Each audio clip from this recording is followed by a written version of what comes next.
Kisah hidup Siti Maryam, mulai dari lahir hingga wafat. Di sebuah tempat bernama Nazaret, yang terletak di utara Israel, diperkirakan tahun 622 sebelum Masehi, lahir seorang bayi perempuan yang diberi nama Maryam. Tempat ini, meski sederhana, adalah tempat kelahiran seorang wanita yang kelak akan menjadi tokoh penting dalam sejarah umat manusia. Maryam lahir dalam keluarga Imran, sebuah keluarga yang dikenal karena kebajikan dan kebaikannya. Ayahnya, Imran bin Yasim, adalah seorang yang saleh dan dihormati dalam masyarakat. Ia dikenal sebagai orang yang taat beribadah dan memiliki akhlak yang baik. Ibunya, Hannah binti Yaquts, juga adalah seorang wanita yang saleh. Ia dikenal karena keikhlasannya dalam beribadah dan kebaikannya dalam berinteraksi dengan orang lain. Hannah adalah wanita yang sabar dan penuh kasih sayang. Sifat-sifat ini ia wariskan kepada putrinya, Maryam. Kelahiran Maryam adalah bukti dari kebaikan dan keikhlasan orang tuanya. Mereka adalah orang-orang yang saleh, yang selalu berusaha untuk melakukan yang terbaik dalam hidup mereka dan beribadah kepada Allah dengan tulus.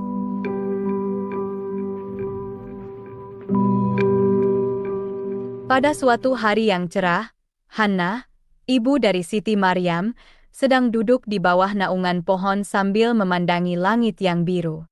Tiba-tiba, pandangannya tertuju pada seekor burung yang sedang sibuk memberi makan anak-anaknya.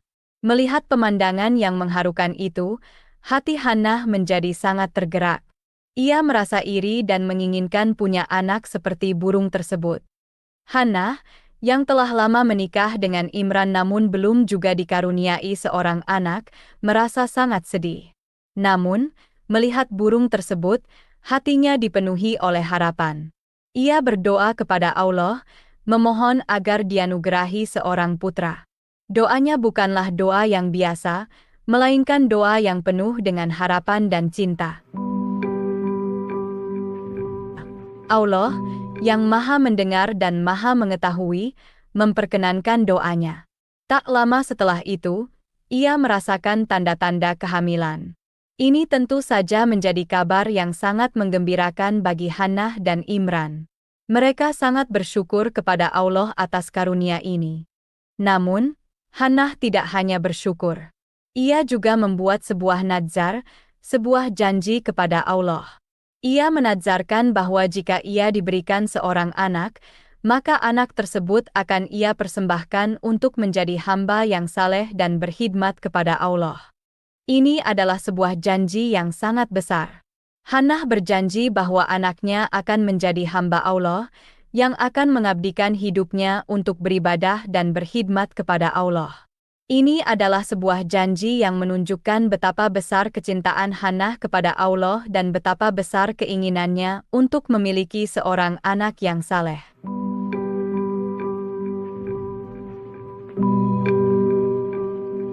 Kelahiran Siti Maryam. Hannah dan Imran, pasangan suami istri yang saleh, telah lama mendambakan seorang anak. Mereka berharap dianugerahi seorang anak laki-laki yang dapat meneruskan jejak kebaikan mereka dan menjadi pemimpin bagi umat. Namun, Allah memiliki rencana lain yang lebih indah. Ketika Hannah akhirnya hamil, mereka berdua sangat bahagia. Namun, ketika bayi tersebut lahir, ternyata ia adalah seorang perempuan. Ini adalah sesuatu yang di luar dugaan mereka.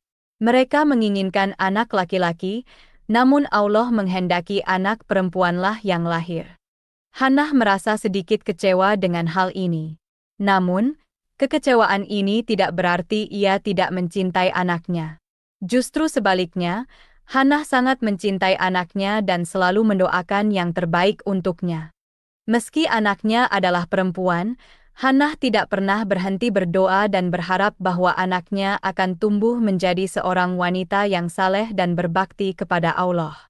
Ia berharap bahwa anaknya, meski perempuan, akan mampu menjadi pemimpin bagi umat dan membawa perubahan positif bagi dunia.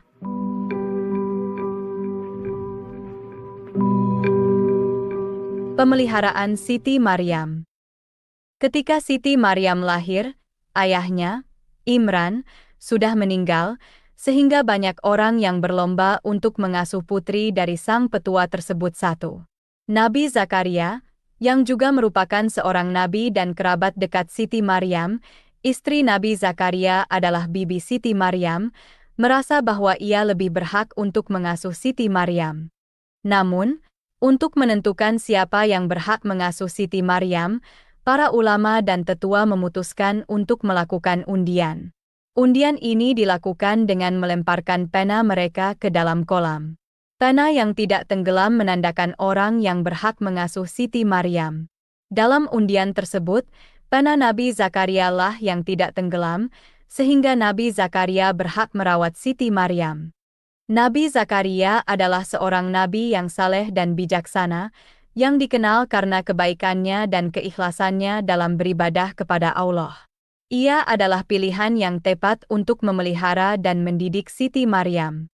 Dengan bimbingan Nabi Zakaria, Siti Maryam tumbuh menjadi seorang wanita yang saleh dan suci. Ia selalu menjaga kesuciannya dan berusaha untuk selalu berbuat baik kepada orang lain. Ia juga selalu berusaha untuk mendekatkan dirinya kepada Allah dengan beribadah dan berdoa. Siti Maryam juga berdiam diri di Baitul Maqdis, sebuah tempat suci yang menjadi pusat ibadah dan pengetahuan bagi umat manusia. Di tempat ini, Siti Maryam menghabiskan banyak waktu untuk beribadah dan memuji keagungan Allah, Sang Pencipta. Baitul Maqdis bukan hanya menjadi tempat beribadah bagi Siti Maryam, tetapi juga menjadi tempat di mana ia belajar dan mendapatkan pengetahuan. Di tempat ini, Siti Maryam belajar tentang ajaran-ajaran Allah dan cara-cara untuk mendekatkan dirinya kepada Allah. Dalam proses pengasuhannya, Nabi Zakaria menyaksikan beberapa keajaiban yang menunjukkan keistimewaan Siti Maryam. Salah satu keajaiban terbesar yang dilihat Nabi Zakaria adalah ketika ia menemukan Siti Maryam memiliki makanan buah musim panas di musim dingin dan buah musim dingin di musim panas. Ini adalah fenomena yang sangat luar biasa, karena buah-buahan biasanya hanya tumbuh pada musim tertentu dan tidak mungkin ada di musim lain. Kejadian ini membuat Nabi Zakaria merasa penasaran dan bertanya kepada Siti Maryam, "Dari mana kamu mendapatkan buah-buahan ini?" Dengan polos dan tulus, Siti Maryam menjawab, "Ini adalah rezeki dari Allah." Jawaban Siti Maryam itu sangat mengesankan Nabi Zakaria. Ia merasa terharu dan terinspirasi oleh keimanan dan ketulusan Siti Maryam. Kejadian ini memperkuat keyakinan Nabi Zakaria bahwa Allah adalah pemberi rezeki yang tidak terbatas. Bahwa Allah dapat memberikan rezeki kepada siapa saja, kapan saja, dan di mana saja, tanpa terikat oleh hukum alam. Siti Maryam adalah seorang wanita yang sangat mulia. Mulianya bukan hanya diakui oleh manusia, tetapi juga oleh Allah. Allah mencatat nama dan kisah hidupnya dalam Al-Quran, kitab suci umat Islam.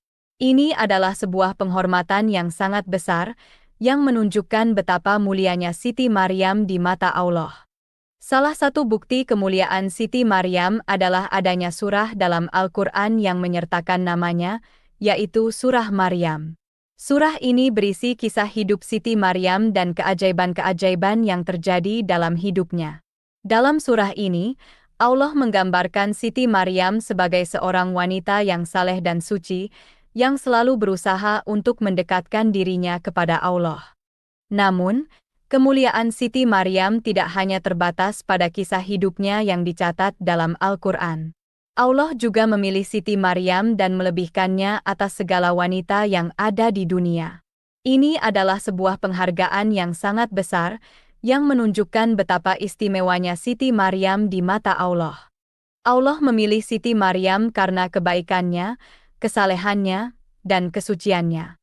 Ia adalah seorang wanita yang selalu berusaha untuk melakukan yang terbaik dalam hidupnya dan beribadah kepada Allah dengan tulus. Ia juga adalah seorang wanita yang selalu menjaga kesuciannya dan berusaha untuk selalu berbuat baik kepada orang lain.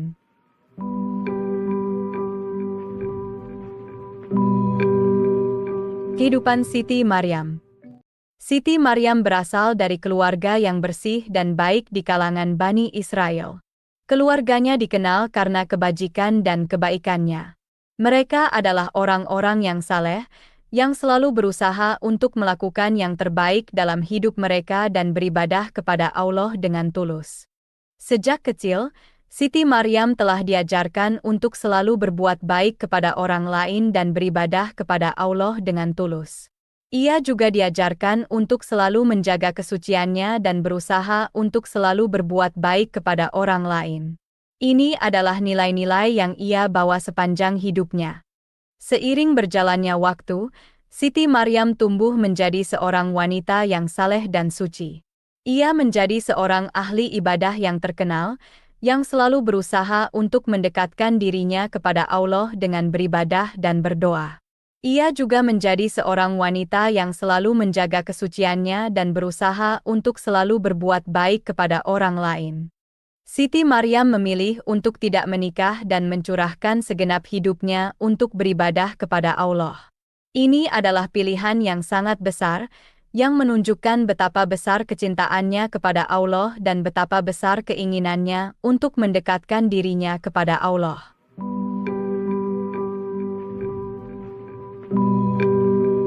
Pada suatu hari yang tenang, kehidupan Siti Maryam berubah secara dramatis. Malaikat Jibril, utusan Allah, datang kepadanya dengan berita yang sangat menggembirakan. Berita ini bukanlah berita biasa, melainkan berita yang akan mengubah hidup Siti Maryam dan sejarah umat manusia selamanya. Malaikat Jibril datang kepada Siti Maryam dengan wajah yang bersinar dan aura yang menenangkan. Ia membawa berita gembira bahwa Siti Maryam, seorang wanita suci yang selalu menjaga kesuciannya dan beribadah kepada Allah dengan tulus, akan mengandung seorang anak laki-laki. Berita ini tentu sangat mengejutkan bagi Siti Maryam, seorang wanita suci yang belum pernah disentuh oleh seorang pria. Siti Maryam merasa bingung dan tidak dapat memahami bagaimana hal itu bisa terjadi. Namun, Malaikat Jibril dengan lembut menjelaskan bahwa ini adalah kehendak Allah. Allah Maha Kuasa dan mampu melakukan apapun yang Dia kehendaki. Tidak ada yang mustahil baginya, termasuk memberikan seorang anak kepada seorang wanita yang belum pernah disentuh oleh seorang pria. Mendengar penjelasan ini, Siti Maryam akhirnya berpasrah dan menerima kabar tersebut dengan penuh keimanan. Ia percaya bahwa ini adalah bagian dari takdir dan rencana Allah untuknya.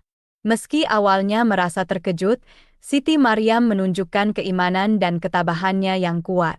Ia menerima kabar tersebut sebagai bagian dari takdir dan rencana Allah untuknya. Malaikat Jibril kemudian meniupkan ruh ke dalam baju kurung Siti Maryam. Tiupan ini bukanlah tiupan biasa, melainkan tiupan yang mengandung ruh dari Allah. Tiupan ini turun ke bagian bawah tubuh Siti Maryam, hingga masuk ke dalam farjinya. Dengan izin Allah, Siti Maryam pun mengandung anak. Proses kehamilan Siti Maryam tidak berbeda dengan kehamilan pada umumnya. Seperti wanita lainnya, Siti Maryam mengalami perubahan fisik dan emosional selama masa kehamilannya.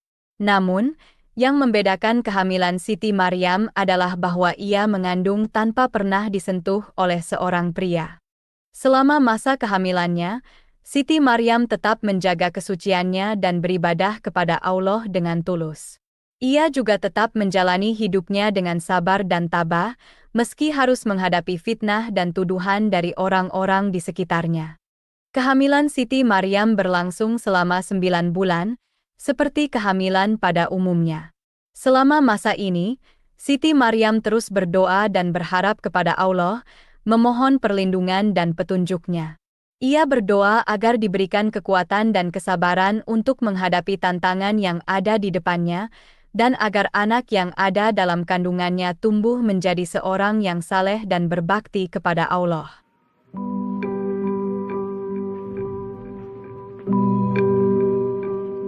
Ketika Siti Maryam mendekati waktu kelahiran, ia menghadapi tantangan yang sangat besar. Ia hamil tanpa seorang suami, dan ini tentu saja menjadi bahan fitnah bagi orang-orang di sekitarnya. Mereka tidak memahami bahwa kehamilan Siti Maryam adalah keajaiban dari Allah, dan mereka mulai menuduh dan mencemooh Siti Maryam. Untuk melindungi dirinya dan bayi yang ada dalam kandungannya, Siti Maryam memutuskan untuk hijrah atau pindah ke daerah lain. Ini adalah keputusan yang sangat berat, karena berarti ia harus meninggalkan rumah dan komunitasnya. Namun, Siti Maryam tahu bahwa ini adalah hal yang terbaik untuk dirinya dan bayinya. Setelah perjalanan yang panjang dan melelahkan, Siti Maryam akhirnya sampai di tempat tujuannya. Tempat ini jauh dari rumahnya, jauh dari orang-orang yang mencemooh dan menuduhnya. Di tempat ini, Siti Maryam bisa hidup dengan tenang dan merawat bayinya dengan damai. Namun, setelah jauh dari tempat asalnya, Siti Maryam merasakan sakit pada perutnya. Ini adalah tanda bahwa ia akan segera melahirkan. Meski sendirian dan jauh dari rumah, Siti Maryam tetap kuat dan tabah. Ia tahu bahwa Allah selalu bersamanya, dan bahwa ia akan mampu melewati ini.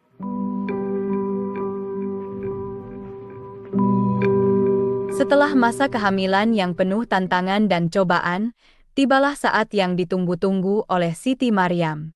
Ia merasakan tanda-tanda akan melahirkan. Dalam keadaan sendirian dan jauh dari rumah, Siti Maryam mencari tempat yang aman dan nyaman untuk melahirkan.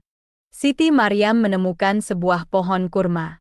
Ia menyandarkan dirinya pada pohon tersebut, mencari perlindungan dan ketenangan di bawah naungan daun-daunnya. Meski dalam keadaan sulit, Siti Maryam tetap kuat dan tabah. Ia tahu bahwa Allah selalu bersamanya, dan bahwa ia akan mampu melewati ini. Kemudian, Siti Maryam pun melahirkan. Anak yang lahir dari rahimnya adalah seorang laki-laki, yang kelak akan dikenal sebagai Nabi Isa. Ini adalah peristiwa yang sangat ajaib dan mengejutkan, yang menunjukkan kekuasaan dan keajaiban Allah. Nabi Isa adalah seorang rasul yang akan membawa ajaran baru bagi umat manusia. Ia adalah utusan Allah yang diberikan tugas untuk menyebarkan ajaran-ajaran Allah dan membimbing umat manusia ke jalan yang benar. Ia adalah seorang pemimpin yang bijaksana dan penyayang, yang selalu berusaha untuk melakukan yang terbaik untuk umatnya. Saat Siti Maryam sedang berduka karena harus melahirkan sendirian, Malaikat Jibril datang untuk menghiburnya.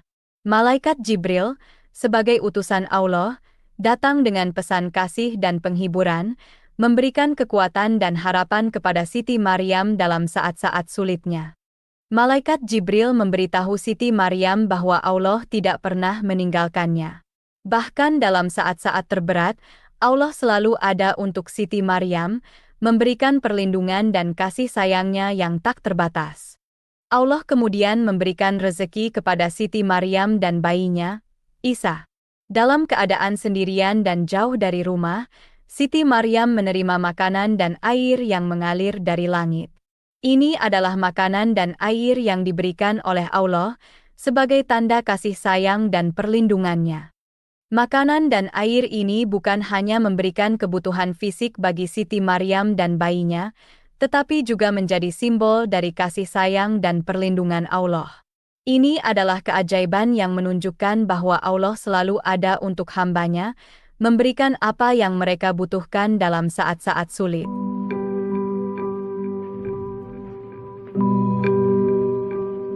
Kehidupan setelah kelahiran Nabi Isa. Setelah melahirkan Nabi Isa, Siti Maryam memutuskan untuk kembali ke kampung halamannya. Namun, kedatangannya tidak disambut dengan sukacita, melainkan dengan ejekan dan tuduhan dari masyarakat.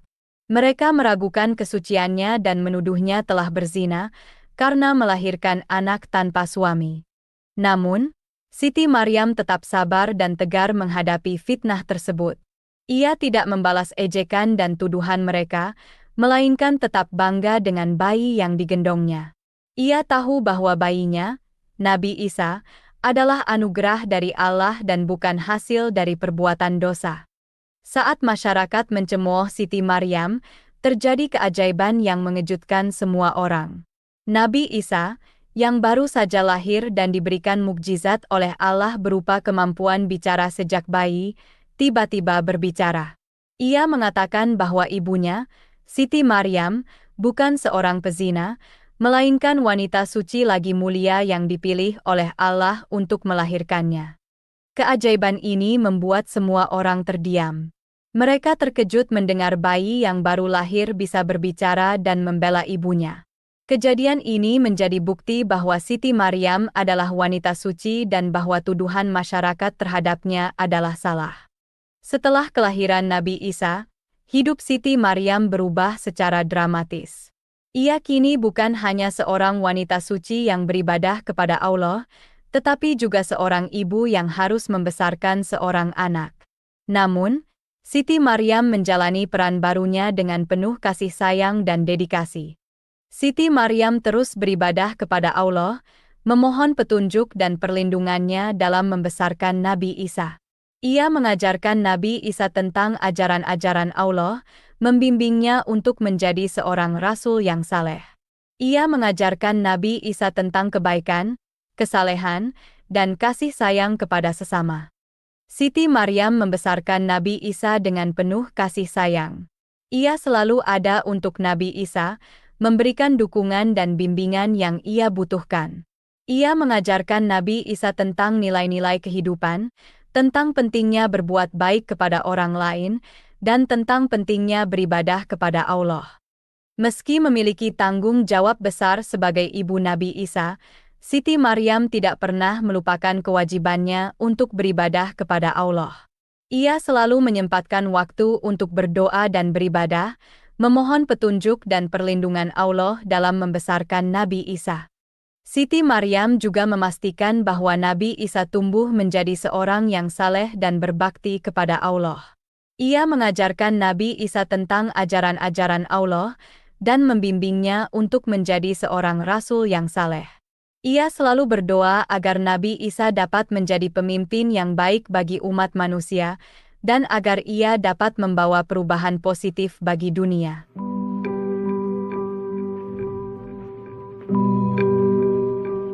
Pada saat yang ditakdirkan, Siti Maryam berada di lereng sebuah gunung ketika ajalnya tiba.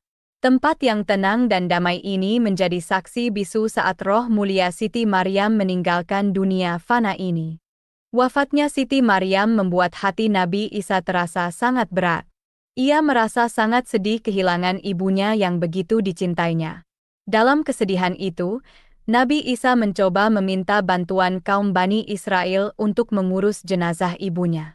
Namun, sayangnya, tidak seorang pun dari mereka yang bersedia membantu. Namun, Allah tidak meninggalkan Siti Maryam. Dalam kasih sayangnya yang tak terhingga, Allah mengutus malaikat Jibril dan malaikat Mikail, bersama dengan beberapa bidadari, untuk turun ke bumi dan mengurus jenazah Siti Maryam. Mereka dengan penuh hormat memandikan dan mengkafani jenazah Siti Maryam, lalu menguburkannya dengan layak. Setelah proses pemakaman selesai, Nabi Isa berdoa kepada Allah. Ia memohon agar Siti Maryam dapat berbicara kepadanya. Allah, dalam kemurahannya, mengabulkan doa Nabi Isa. Siti Maryam berbicara dari alam kubur, memberitahu Nabi Isa bahwa tempat pembaringannya adalah tempat yang baik dan bahwa ia telah diterima oleh Allah dengan rela. Siti Maryam wafat dalam keadaan suci dan mulia. Ia meninggalkan jejak yang mendalam dalam sejarah umat manusia, sebagai seorang wanita suci yang menjadi ibu dari seorang rasul besar, Nabi Isa. Siti Maryam menghabiskan hidupnya dengan penuh kesalehan dan dedikasi kepada Allah. Ia selalu menjaga kesuciannya dan beribadah kepada Allah dengan tulus. Ia juga membesarkan Nabi Isa dengan penuh kasih sayang, mengajarkan ajaran-ajaran Allah dan membimbingnya menjadi rasul yang saleh. Ketika tiba saatnya untuk meninggalkan dunia ini, Siti Maryam menerima kematian dengan penuh ketabahan dan keikhlasan. Ia wafat dalam keadaan suci, dengan hati yang tenang dan penuh keimanan kepada Allah. Ia meninggalkan dunia ini, tetapi jejak dan pengaruhnya tetap abadi dalam sejarah umat manusia. Wafatnya Siti Maryam atau dikenal dengan Bunda Maria di agama lain, adalah akhir dari sebuah kehidupan yang penuh dengan kebaikan dan kesalehan. Ia mungkin telah meninggalkan dunia ini, tetapi kenangan tentang kebaikan dan kesuciannya tetap hidup dalam hati umat manusia. Ia diingat sebagai seorang wanita suci yang menjadi teladan bagi semua wanita, sebagai seorang ibu yang membesarkan seorang rasul, dan sebagai seorang hamba Allah yang selalu beribadah dengan tulus dan ikhlas. Demikianlah kisah hidup Siti Maryam, wanita suci yang dimuliakan Allah. Semoga kisah ini bisa menjadi inspirasi bagi kita semua. Wallahu alam bishawab.